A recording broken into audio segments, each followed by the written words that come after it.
हनुमान जी की शादी नहीं हुई थी। हनुमान जी की शादी हुई थी, वो भी 3 बार। जी हाँ, वैसे तो हनुमान जी पूरी तरह से ब्रह्मचर्य थे, लेकिन कुछ कथाओं के अनुसार हनुमान जी को शादीशुदा बताया जाता है। जैसे स्क्रीन पर दिख रहे हनुमान जी की इस मूर्ति के बगल में ही उनकी पत्नी देवी सुवर्चला दिखाई पड़ती है, जिनके बारे में ऐसा कहा जाता है कि जब सूर्यदेव हनुमान जी को 9 विद्याओं का ज्ञान दे रहे थे, उस वक्त हनुमान जी ने 5 विद्याओं को तो इजीली सीख लिया, लेकिन बाकी के 4 को शादीशुदा ही सीख सकता था। ऐसे में सूर्यदेव ने हनुमान जी को शादी के लिए बनाया और अपनी बेटी सुवर्चला से उनकी शादी करवा दिए। तब जाकर हनुमान जी को सभी विद्याएं प्राप्त हुई। बाद में माता सुवर्चला अपनी तपस्या में हमेशा हमेशा के लिए लीन हो गई। अकॉर्डिंग टू पौंग चरित, जिसे रामायण का सबसे करप्ट वर्जन भी कहा जाता है, उसमें हनुमान जी की शादी रावण की पुत्री अंग कुसुमा से बताई जाती है। जब रावण बुरी तरह से हारने लगा था, तब रावण ने हनुमान जी की शादी अपनी बेटी से करवा दी थी, और विद्वानों के अनुसार ये बात सरासर झूठ है। यही नहीं, बल्कि हनुमान जी की तीसरी शादी वरुण देव की पुत्री सत्यवती से भी होने का उल्लेख हमें पौंग चरित में ही मिलता है। इसका मतलब ये है कि हनुमान जी आजीवन ब्रह्मचारी थे। जय श्री राम। वाल्मीकि रामायण के युद्धकांड में जब शुक और सांबद रावण को वानर सेना की ताकत का वर्णन करते हैं, तो शुक रावण को हनुमान जी के बारे में बताते हुए कहता है कि ज्येष्ठ केसरिणः पुत्रो वात आत्मज इति श्रुतः हनुमान इति विख्यातो लंघितो येन सागरः, जिसका अर्थ है कि वह वानर जिसने समुद्र पार किया था केसरी का सबसे बड़ा पुत्र है,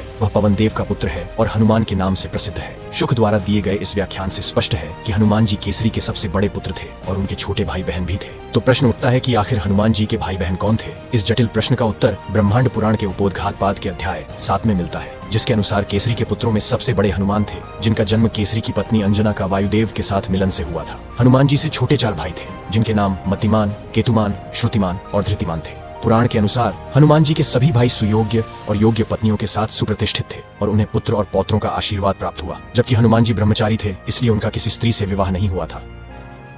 दोस्तों, रामायण की एक ऐसी कहानी जो रावण के अहंकार को चूर चूर कर देती है, ये है महाबली बाली के पुत्र युवराज अंगद की गाथा।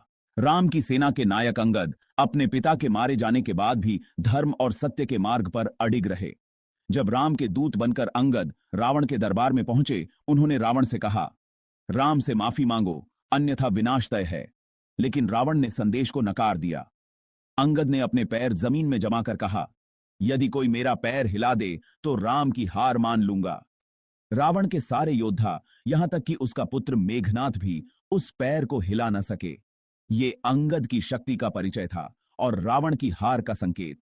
दोस्तों, ये कहानी दिखाती है कि सच्चाई और धर्म की ताकत कभी हार नहीं मानती।